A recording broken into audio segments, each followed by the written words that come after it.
राजमहल स्वर्ण दीपों की रोशनी में नहा रहा था। पॉज, मानो स्वर्ग ने पृथ्वी पर उतरने का निश्चय कर लिया हो। वसुधारा उस पलकी से उतरी जैसे चांद धरती को छूने आया हो। अग्नि के चारों ओर लिए गए 7 फेरे। 2 आत्माएं एक हुई, पर नीति की कलम अभी रुकने वाली नहीं थी। संगीत गूंजा, नृत्य हुआ, हर दिशा में उत्सव था।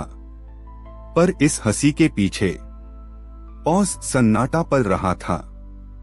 रात की चांदनी में राजा और रानी ने हाथ थामकर कहा, हम सदा एक रहेंगे। फिर वही दीपक बुझा और अंधकार ने अपनी सांसें तेज कर दी। रानी के चेहरे पर भय की परछाई थी। कोई अदृश्य निगाह उसे देख रही थी।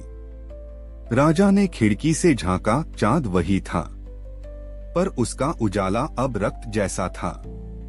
रानी के स्वप्न में एक परछाई उतरी, जिसने उसकी आत्मा पर अधिकार कर लिया।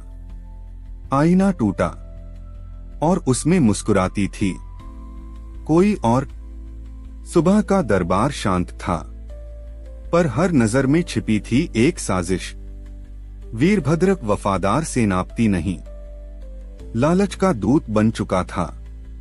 अंधेरे में मशाल जली और कसम खाई गई, राजा अब अकेला है। रानी, वीरभद्र बोला, राजा अब तुम्हारा नहीं रहा। उसके शब्द जहर थे। रानी की आंखों में क्रोध की लौ थी। मैं सत्य हूँ और सत्य से कभी पराजय नहीं होती। राजा ने उस ग्रंथ को खोला, जिस पर समय भी भय से कांपता था। हर पन्ने पर रक्त सूखा नहीं था, वो सांस ले रहा था। मंत्र के शब्द हवा में तैरने लगे और दीवारें कांप उठीं। रानी भागी आई, वो ग्रंथ मत पढ़ो, पर आवाज देर से पहुंची। मंत्र पूरा हुआ और महल की छत पर उतर आया। श्राप। रानी के आंसू अब आंसू नहीं थे, वो तपती आग बन चुके थे। राजा की आंखों में प्रेम नहीं, विनाश की लपटें जल रही थीं। उनके बीच जलती दीपक की लौ अब उनके रिश्ते की आखिरी गवाही थी। महल की दीवारों से रक्त की गंध उठी और सन्नाटा चीखने लगा। सैनिकों ने फुसफुसाकर कहा, हमने रानी को 2 जगह देखा, एक जीवित, एक छाया में। तलवार हवा में उठी, जैसे कोई अदृश्य हाथ उसे चला रहा हो। राजा के पीछे खड़ी थी परछाई और वह मुस्कुरा रही थी।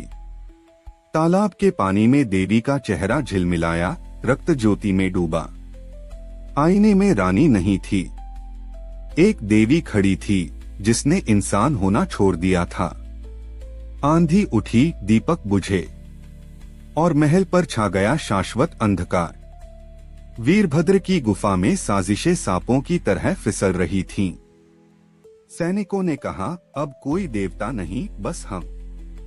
रक्त से लिखा गया वचन और विश्वासघात ने जन्म लिया। रानी ने सब सुना, उसका चेहरा स्याह हो गया। अब वह केवल रानी नहीं, प्रतिशोध की ज्वाला थी। महल की घंटियां बजीं, युद्ध आरंभ हो गया। राजा ने तलवार उठाई, पर सामने उसका अपना अतीत था। रानी की देह से लाल आभा निकली, देवी उतर आई थी। राजा की मुट्ठी कांपी। क्या वह राक्षस से लड़े या अपने प्रेम से? आसमान लाल हुआ और समय रुक गया। अब वह रानी नहीं रही, वह श्राप का रूप थी। राजा ने तलवार उठाई, प्रेम और विनाश आमने सामने थे। अंधेरे में हंसी गूंजी, प्रेम मर चुका है, अब श्राप जीवित है। मुझे क्षमा कर दो वसुधारा, राजा ने कहा और वार कर दिया।